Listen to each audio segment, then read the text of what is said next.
one more before the weekend, and I know I've said it a few times, but we are for sure been testing and making slight alterations to the deck, and we are taking Jafar for sure this weekend for set championships. Just planning on going and having some fun. Try to steal some games, testing the other night, and this deck is so much fun because you just win games that you should not win, it feels like out of nowhere. My friend was playing Ruby Amethyst, and he was up 18-4 with Tremaine, Broom, Chernobog with Goat in hand plus Bouncer, and I had just Jafar. And it's like, okay, this is a scenario where I'm like, I got Whole New World.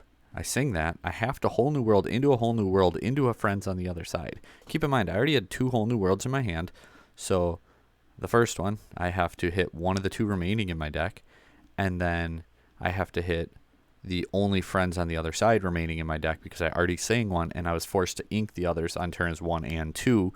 So it's like I only have 1 copy of Friends left. I only have 2 copies of Whole New World after the ones that are in my hand. So we got to go for it because otherwise we lose the game. And hard-casted Whole New World, or sang Whole New World, sorry, into a Whole New World, hard-casted Whole New World, inked a card, hard-casted Friends on the other side, 16 lore. We won the game 20-18. And the amount of times that happens with this deck is actually kind of crazy. It's such a fun deck, and with the additions of Azurite Sea, the deck doesn't need Jafar to win anymore. I actually went on a 4-game stretch where I had less than 30 cards in my deck, and all 4 copies of my Jafar were still in deck, and we won all 4 of those games too. The deck can be very aggressive and hard to deal with just in its own right. I did make some changes. I originally started out with the Archimedes shift line instead of, you can see the Robin Hood shift line now. Essentially the difference being they're both 1 and 5 shift 3 cost, quest for 2. The idea behind Archimedes is it's a 1/4 evasive that gets Challenger +3, so it can answer something like a Genie from your opponent because it can just take out a Genie. But the downside is you lose to a Brawl, and that's one of the things when building the deck I was trying to avoid. I'm like, okay, so you win by turn 5, right? Like turn 1, perfect play line here, like ideal 100%, just according to plan. You go Robin Hood, Jafar, turn 3 shift Robin Hood, turn 4 does not matter, turn 5 shift Robin Hood, sing Whole New World, shift Jafar, sing Whole New World, into Whole New World, Robin Hood, sing Whole New World, you win the game turn 5. Just easy, done. Turn 4 didn't even matter, or turn 2 didn't, depending. You can play Jafar on 4 if you want, so your opponent has less time to try to answer it even, and that's perfectly fine. Or you can shift Robin Hood on 4 if you want to like play a Friends, play a Tink, play something on 3. There's quite a few different options that you can pivot around to based on your hand and where you're at. But like the deck is just so fluid in the way it goes, and like your important pieces being your Jafars. Your Jafars are 3 attacks, so the first thing that would answer your small Jafars is a Madame Medusa, which is 6 cost. So if you're on the draw, obviously by turn 5, it still doesn't matter. If you win by turn 5 like the deck wants to do, you play faster than a Medusa outside of Popsicle. Popsicle is like the only deck that can answer this deck on curve. Outside of that, the only way decks answer this deck is if you miss your curve, which it's kind of specific, so it's not uncommon. You're probably going to be slightly off your curve more often than not. You'll go to like turn 6, 7 decently often, and that's where you got to know your pivot lines and not overplay your hand. Like if you know you're not going to hit that Jafar line and you're going to walk into a B prep, don't run into the B prep. Just force the prep, like get enough board state, but have a comeback play where, okay, you're going to prep me, but I can slap down 3 more characters, set up a second Jafar shift line, and force you to basically B prep me a second time. Otherwise, I'm going to just postpone my whole turn that one turn. So just reading your opponent and playing it out that way is definitely something to look out for. But again, Brawl really doesn't hit you. You outplay Medusa fast enough most of the time. You outplay B-Prep most of the time. You play around Lady Tremaine because you play too many characters. Like, the deck just naturally has a decent time right now. It more or less loses to itself more than anything.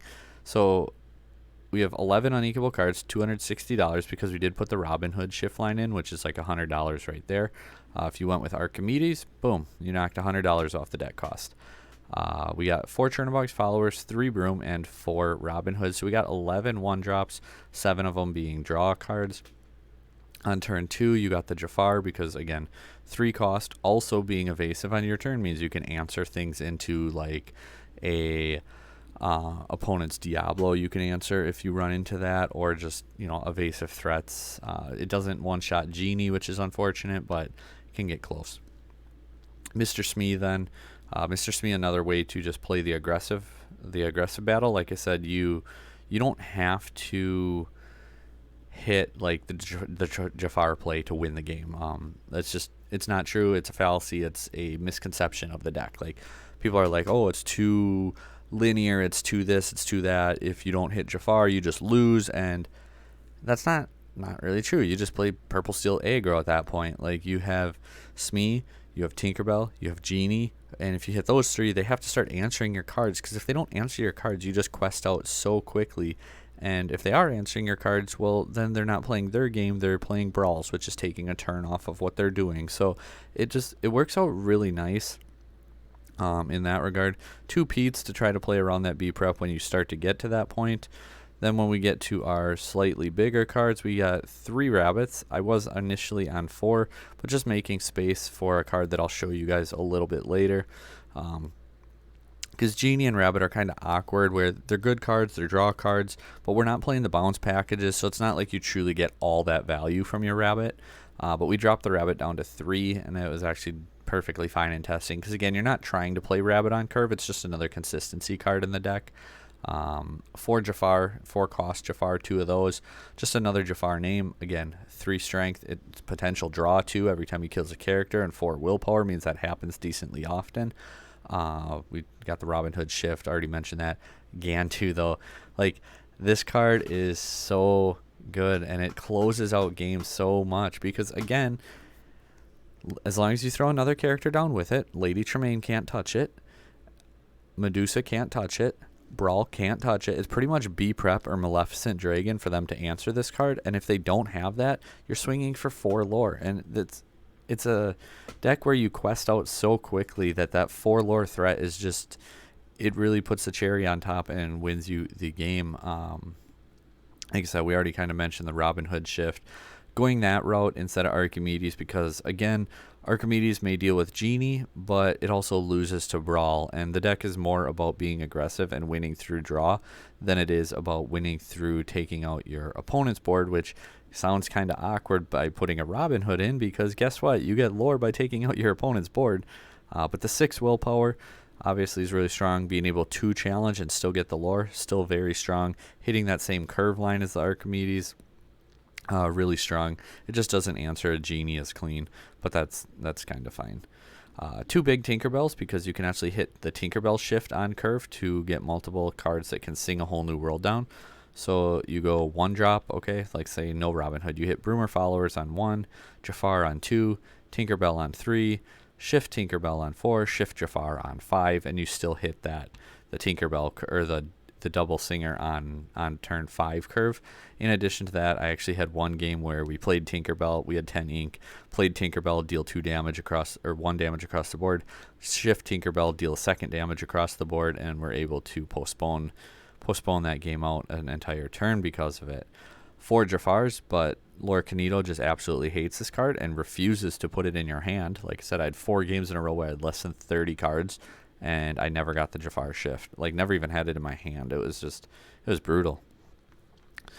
And then lastly, 13 Song. So this is where I think, in addition to the Gantu, like I said, set 6 really helps this deck. And what I meant by that is Tinkerbell Fast Flyer is huge, because it helps give you that early evasive, aggressive, and also the Tinkerbell shift line, and the Gantu also, again, with that just really aggressive play. Like, Tinkerbell and Gantu give you threats that aren't easily dealt with, that just quest for so much, and it really puts the pressure on your opponent to deal with them before they're even worried about your Jafar line, because it's not just Jafar or bust anymore. You have multiple evasive cards that quest for 2. You got a beast that quests for 4 that has 4 strength.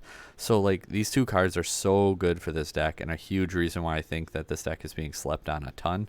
And another one is I'm Still Here.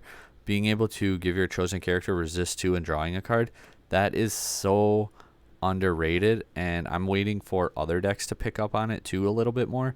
Like, I was a lot of time like Smee, quest for 2 gets a damage, quest for 2 gets a damage, then play I'm Still Here, or have another card saying I'm Still Here, give your Smee resist 2. He's not going to kill himself, and on your opponent's turn now, he has resist 2 and he swings for 3, so they need something with 3 attack to finish killing him off, and he's going to probably take them out too. So like, I'm Still Here on a Smee is just, it works so nice in tandem. It's another way to draw to try to get you to that Jafar. It's another way to draw to trigger your Jafar. It's another card, consistency card, and that resist 2 is really, really strong, especially like if you need, like, your opponent has, I was gonna say, a Steel Song that you're worried about.